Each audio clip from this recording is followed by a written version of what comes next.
नमस्कार, मैं हूं आपके साथ मेनका चौधरी और मेरे साथ हैं प्रभात जी। आज फिर हम बात करेंगे बिहार की चुनावी राजनीति की और बात होगी कि क्या जब भी बिहार में जब चुनाव की बात होती है तो जाति की बात ज़रूर होती है। इस बार क्या वो जाति वाला खेल कुछ धीमा पड़ता दिख रहा है? उत्तर प्रदेश मुख्यमंत्री योगी आदित्यनाथ बिहार में लगातार जनसभाओं को संबोधित कर रहे हैं और वहां पर जाति से ऊपर विकास के मॉडल को वो पेश कर रहे हैं। इसका असर दिखेगा क्या? मेनका अगर आज के अपनी चर्चा का मुद्दा मैं अगर एक लाइन में कहूँ तो ये एक लाइन में मुद्दा सिर्फ ये है हमारी चर्चा का कि क्या योगी के चुनाव प्रचार से बिहार में जातीय तिलिस्म टूटता हुआ दिख रहा है? तो इसका जवाब मेरी ओर से सबसे पहले है हाँ। कैसे? अब आपको मैं इस आपके कैसे का जवाब दूं उसके लिए एक बार मैं आपको पीछे लेके चलना चाहता हूं। 1990 का एक बहुत फेमस कोट है 1990 के चुनाव का, लालू यादव का, जो उस समय जनता दल में हुआ करते थे। जनता दल उस समय अभी आरजेडी नहीं बनी थी, तब की ये बात है। लालू ने कहा कि चुनाव जो है विकास के नाम पे न लड़े जाते हैं न जीते जाते हैं। चुनाव जाति के नाम पे लड़े जाते हैं और जाति के मदद से ही, जातीय समीकरणों की मदद से ही जीते जाते हैं। ये 1990 की बात है, आज से 35 साल पहले। और 35 साल में जितने चुनाव हुए बिहार में, चाहे वो लोकसभा के हों या विधानसभा के हों, कहीं ना कहीं जाति एक बहुत बड़ा फैक्टर रही है बिहार में। प्रभात जी, मैं भी बिहार से ही हूँ, बिल्कुल बचपन गुजरा है वहाँ पर और कई बार इलेक्शंस को भी कवर किया है। तो एक और बात जो वहाँ बहुत ज़्यादा बोली जाती है कि रोटी, बेटी और वोट अपनी जात को ही जाएगा। जाति को ही जाएगा। बिल्कुल, ये बिल्कुल सही आपने कहा। अगर आप बिहार की राजनीति में थोड़ा सा मतलब डीप डाइविंग करके देखें तो एक दौर था जब लालू ने जाति की राजनीति को और धार दी। मतलब ऐसा नहीं कह सकते कि इन्होंने शुरू किया, शुरुआत तो बहुत, बुरा बाल साफ करो, परवल पसंद नहीं है बिहार को, ये तमाम तरह की जो लिंगो और जो कथाएं थी वो गढ़ी गईं।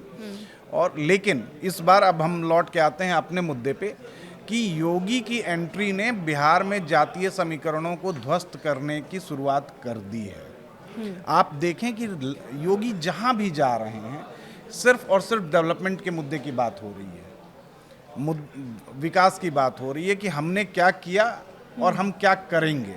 विकास की बात हो रही है, वहाँ पे कोई जाति की बात नहीं है, कोई मतलब संप्रदाय और समुदाय की बात नहीं हो रही है, सिर्फ और सिर्फ विकास की बात हो रही है।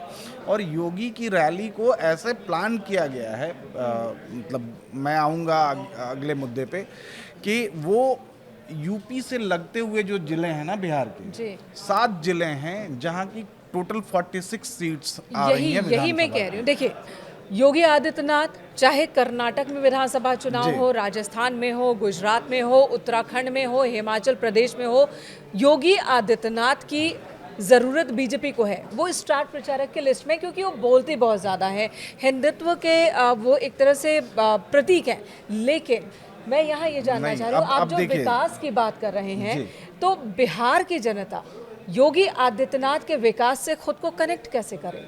देखिए, जो सीमावर्ती इलाके हैं, जो बिहार और यूपी के बॉर्डर्स जहाँ कनेक्ट हो रहे हैं, उनमें 7 जिले मैंने आपको बताया ना कि मतलब सारण रेंज के 3 जिले हैं।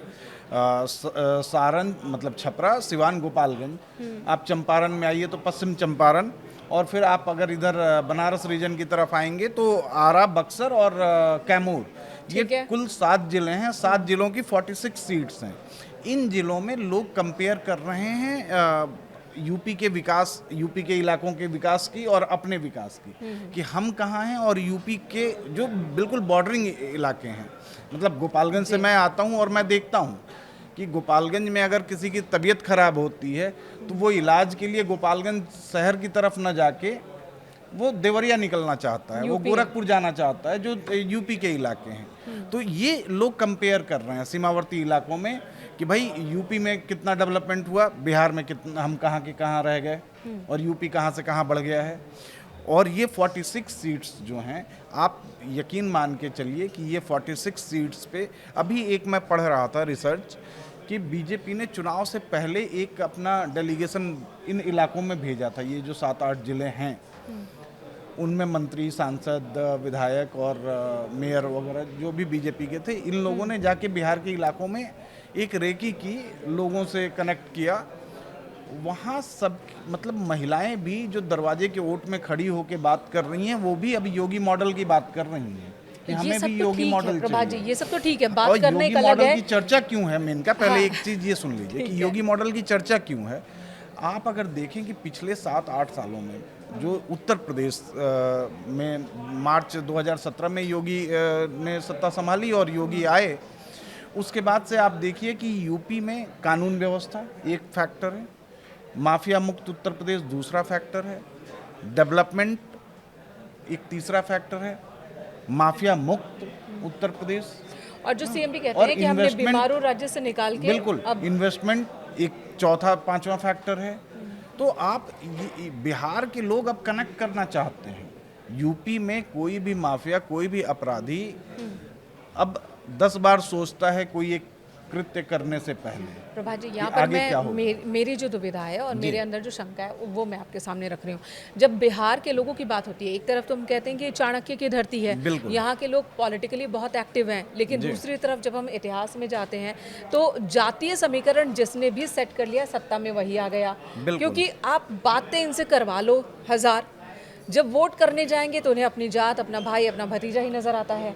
ये बिहार के लोगों के नहीं, लिए तो ये बात फिर- भी कही फिर- जाती फिर है। अगर आप- और ऐसे में क्या बिहार की जनता वाकई अब जाति से ऊपर उठकर वोट करने के लिए तैयार है, इतनी परिपक्व है? अब प्रशांत किशोर भी तो यही कह रहे हैं कि हम इसी के खिलाफ लड़ रहे हैं। मेनका फिर आपको मैं कुछ साल पहले लेके चलूँगा। 1990 से लेके 2005 तक जातीय समीकरण और तमाम तरह की इक्वेशन, MOI समीकरण, DM समीकरण मतलब दलित एंड मुस्लिम, तमाम तरह के दलित, समीकरण, महादलित, ये हाँ सब कुछ दलित बिहार में महादलित, देखा ये सारी हमने। चीजें कि की 23 गई। में से और 22 15 महादलित साल हो गए, एक रह गए बिल्कुल दलित। 15 साल मतलब जनता दल और राष्ट्रीय जनता दल के बैनर तले लालू और उनके परिवार ने राज किया है। नीतीश ने 2000 में इस चीज को महसूस किया कि जातीय समीकरण को अगर तोड़ना है तो जातीय समीकरण के साथ साथ डेवलपमेंट के एजेंडे को भी हवा देनी होगी। नीतीश ने दलित और महादलित सुनिए, किया। नहीं नीतीश ने किया, बात सही है आपकी, लेकिन हाँ। नीतीश का आप 2005 का चुनाव याद कीजिए, जब नीतीश सत्ता में आए, अक्टूबर दूसरा चुनाव जो था उनका अक्टूबर में, तो आप उस चुनाव को अगर देखें तो बात सही है कि जातीय समीकरण वहाँ भी साधे गए थे, लेकिन उन जातीय समीकरणों के साथ साथ एक डेवलपमेंटल एजेंडा था। महिलाओं का हो गया। महिलाओं के की सुरक्षा को लेकर हो गया। उससे पहले आप देखिए ना भाई, 1990 से लेकर 2005 तक गुंडागर्दी, अपराध, अपहरण, छिनैती, रेप, मर्डर, इन तमाम तरह के मीनन साहब के तो आप कह रहे कि वो जो कोशिश चल रही थी उसको सीएम योगी आदित्यनाथ का विजन मिल रहा है। नीतीश ने उस जातीय इक्वेशन को तोड़ा, डेवलपमेंट के एजेंडे को हवा दी, और 2005 से लेके 2025 तक, ठीक है, बीच में एक बार उनका वो रहा है कि वो अलग हुए, लेकिन ये आप इन 20 सालों को कम से कम लॉ एंड ऑर्डर के मामले में, मतलब आप 10 में से, ठीक है, आप 9 नंबर नहीं देंगी, 10 में से 10 नहीं देंगी, लेकिन 10 में से 6-7 तो आप देंगी। तो इसी को 10 में से अगर 9 करना है तो योगी आदित्यनाथ 10 में से 9 या 10 में से 10 करना है तो योगी यहाँ पे काम आ रहे हैं। आप सीमावर्ती इलाकों में आप जाके देख लीजिए, आप जाइए, आप अभी मैं कहता हूँ आपसे कि आप कैमूर चलिए, आप आरा बक्सर चलिए, आप गोपालगंज छपरा सिवान चलिए, आप वहाँ, मैं जाता हूँ जब भी मैं लोगों से बात करता हूँ, लोग कहते हैं कि भाई आप देखिए ना कि देवरिया का क्या डेवलपमेंट है, आप गोरखपुर का डेवलपमेंट देख लीजिए, एक्सप्रेसवे वहाँ, मतलब लोग कह रहे हैं कि बिहार के बॉर्डर तक एक्सप्रेसवे आ गया और बिहार में नहीं आया। हम जाति वालों को वोट देके क्या करेंगे जब हमारा डेवलपमेंट ही ना हो?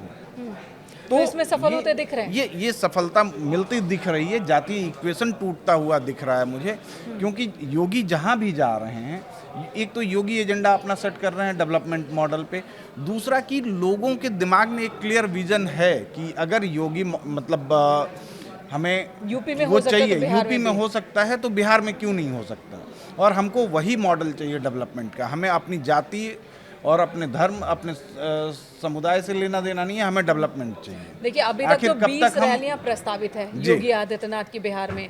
9 हो चुकी, आज 9 हो- पूरी हो जाएंगी। हाँ। तो क्या आने वाले दिनों में ये संख्या और बढ़ सकती है बढ़ क्या? सकती है, बिल्कुल बढ़ सकती है। भीड़। आप रैलियों में भीड़ देखिए। और जो मैं आपसे अच्छा, कह प्रभा रहा जी, एक था और सवाल है कि योगी की कि नीतियों योगी की चर्चा हो रही आदित्यनाथ है। को देखने के लिए जनता उन्हें सुनने आ रही है, जनसभा में भीड़ है, जी। एक योगी को देखने के लिए आ रही है, या उनका बुलडोजर वाला इमेज इतना चला हुआ है उस वजह से आ रही है, या वाकई डेवलपमेंट की उनकी जो बात है वो सुनने आ रही है? नहीं नहीं, देखिए आप ये भीड़ इकट्ठी किस बात को लेकर हो रही है ये आइडेंटिफाई कर पाना थोड़ा टफ है मेन का। कि भाई हो सकता है कि अगर आप रैली में 5-10 लोगों से बात करें तो हो सकता है कि उसमें से 2 लोग सिर्फ योगी को देखने आ रहे हैं कि योगी कैसे दिखते हैं। हाँ, सामने सामने देखना है। चर्चा बहुत हुई है, देख लेते हैं, संत हैं। कुछ लोग ये CM देखने भी आते है। हैं कि योगी कितना फायरी बोलते हैं, कुछ ये देखने आते हैं कि भाई उनका बुलडोजर मॉडल क्या है। लेकिन आप अगर इस पे चर्चा करें कि ये जातीय समीकरण टूट कैसे रहा है, तो इसमें 4-5 फैक्टर बड़े इम्पॉर्टेंट आते हैं। एक तो योगी का जो अपना लॉ एंड ऑर्डर का जो फॉर्मूला है कि एन केन प्रकारेण अपराधियों को नकेल कसना, अपराधियों पे काबू पाना, उसके लिए पुलिस को फ्री हैंड देना, हतोत्साहित करना हाँ, अपराधियों को। अपराधियों के मनोबल को तोड़ना। आप एक अपराधी का घर गिरा दीजिए, 10 अपराधियों के मनोबल वैसे ही टूट जाते हैं। एक फैक्टर ये है।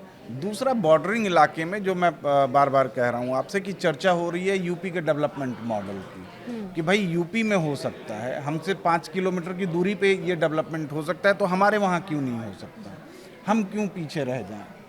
तीसरा है कि गवर्नमेंट की जो नीतियाँ हैं कि भाई खुद नीति बनाना, मॉनिटर करना, उसको धरातल पे उतारना।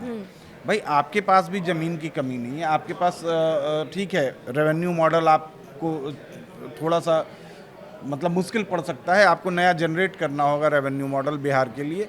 लेकिन अगर आप जब करने की शुरुआत करें, आप क्या भूमिहीनों को, आप बेघरों को आप घर नहीं दे सकते? तो ये सारे जो मॉडल्स हैं ना, और जो मैंने आपसे कहा कि अब महिलाएं, जो किसी भी इलेक्शन में महिलाएं बहुत बड़ी भूमिका निभाती हैं। अगर एक महिला कन्विंस हो गई किसी एक पॉलिसी से, तो आप ये मान के चलिए कि उस घर के 4 और वोटर कन्विंस हो जाएंगे। बीते 2 दशक में ये ट्रेंड ये ट्रेंड दिखा है। हाँ।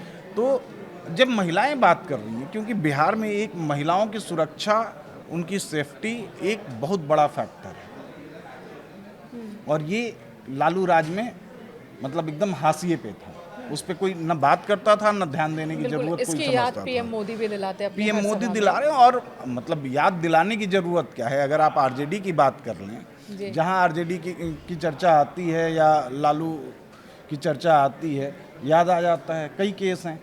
मतलब अगर अभी मैं आपको गिनवाऊं, चंपा विश्वास केस है। चंपा विश्वास केस आज बिहार का कोई भी वोटर जो मिड एज वोटर है, जो जिसकी उम्र अभी 40-42 साल हो रही है, उसने अखबारों में, उस दौर में अखबारों में पढ़ा होगा, नहीं पढ़ा होगा तो सुना होगा अपने अगल बगल के लोगों से, चंपा विश्वास केस है। और ऐसे तमाम केसेस हैं। शहाबुद्दीन का केस आप देख लीजिए कि शहाबुद्दीन जहाँ योगी परसों थे, उन्होंने जो चीज़ें कही हैं, कोई भूल सकता है क्या चंदा बाबू का केस? तो यहाँ अब आप अभी भी अगर वो जाति वाला फैक्टर आप ढूंढ के अपने जाति के लोगों को, अपने लोगों को अगर आप वोट देने की बात करते हैं, अच्छा, तो तब अगर बिहार जातियों में बटा था तो उसकी अपनी वजहें थी। एक तरफ अगर MY समीकरण को मजबूत किया जा रहा था, नक्सलवाद हावी था, उसके जवाब में सवर्णों ने एक दल बना लिया, कई दल बना लिए, तो उस वक्त की मजबूरी थी। अब परिस्थिति बदल रही है, तो वोटर्स को भी आगे बढ़ के सोचना होगा। वोटर अब पहले वाला 1990 के दशक का या 80 के दशक का या 70 के दशक का वोटर नहीं है, और ना ही अब रोटी कपड़ा मकान चाहिए। रोटी कपड़ा मकान चाहिए, और उससे अब आगे आपको भी रोजगार चाहिए, आपको चाहिए। सुरक्षा चाहिए। हाँ।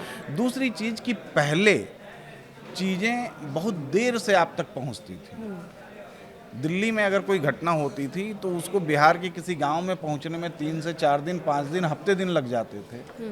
कई इंटीरियर के इलाके ऐसे थे जहां 10-10 दिन बाद खबर पता लगती थी। लेकिन आज इंटरनेट का युग है, सोशल मीडिया, डिजिटल मीडिया का एज है।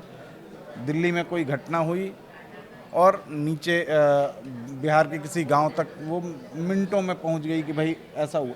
तो ये जो अवेयरनेस और जो टेक्नोलॉजी का एज है, यहाँ पे आके कहीं ना कहीं आपको जाति, धर्म, संप्रदाय इन सब से ऊपर उठना होगा। बिल्कुल। आपको डेवलपमेंट के एजेंडे पे आना आना होगा और चुनाव असली वही है जो डेवलपमेंट के एजेंडे पे लड़ा जाए, न कि जी। जाति और और योगी धर्म। आदित्यनाथ की छवि को लेकर जो मजाक बनाया जाता है कि वो एक संत है, साधु हैं, उन्हें मठ में होना चाहिए, गेरुआ पहनकर मुख्यमंत्री बने हुए हैं, तो योगी आदित्यनाथ ये भी कह रहे हैं कि देखिए हमने धार्मिक स्थल अगर बनाए हैं तो उन्हीं धार्मिक स्थलों से प्रदेश कमा भी रहा है। हमने उसे इस तरह से डेवलप किया है कि लोगों की संख्या बढ़ी, श्रद्धालुओं को आराम मिला और प्रदेश को पैसा। अयोध्या में राम मंदिर तो क्यों नहीं बिहार में सीता मंदिर। बिल्कुल। आप एक संत और सन्यासी होने के साथ साथ योगी एक कुशल और कड़क प्रशासक है। ये छवि भी फायदा पहुंचाएगी। ये छवि बहुत मतलब मायने रखती है कि भाई आप यहाँ आप देखिए ना कि अपराधी चाहे किसी भी जाति का हो, किसी भी धर्म का हो, अपराधी अपराधी है और उस पे उसके साथ जो भी बर्ताव हो रहा है वो अपराधियों के साथ जैसा होना चाहिए वैसा ही होगा। इसका एक आंकड़ा ये वो वाला खुद भी रख मॉडल जो देते है, हैं। बिल्कुल। जैसे यूपी में अब तमाम विपक्षी दलों ने उन पर आरोप लगाया कि यहाँ एनकाउंटर होते हैं तो खास वर्ग को टारगेट किया जाता है, लेकिन जब वो लिस्ट सामने आती है तो ऐसा कोई वर्ग नहीं जिसका अपराधी बचा हो। बचाओ सभी वर्ग के हैं, बिल्कुल। जाति धर्म से अलग। अगर अपराधी है तो अपराधी अपराधी है। उसको सजा मिलनी चाहिए और मिल रही है। तो इस छवि का फायदा मिल बिहार में एनडीए को मिल सकता है। सीएम योगी आदित्यनाथ की मौजूदगी जो जातीय राजनीति है उसके तिलिस्म को तोड़ती नजर आ रही है, ये कहना जी। होगा। धन्यवाद इस वक्त पूरी बातचीत के थैंक यू लिए। मेनका। देखते हैं कितना फ़ायदा एनडीए को होता है। योगी आदित्यनाथ की इन रैलियों, जनसभाओं की वजह से जिन जिन जगहों पर वो जनसभाओं को संबोधित कर रहे हैं वहाँ टर्नआउट क्या रहेगा, वोटर टर्नआउट, ये तो नतीजों के बाद ही पता चलेगा। लेकिन फिलहाल एनडीए इसी उम्मीद में है कि योगी आदित्यनाथ की जो मजबूत प्रशासक वाली छवि है, जाति धर्म से ऊपर उठकर विकास वाली जो छवि है, उसका फ़ायदा मिलेगा उनके समर्थकों को।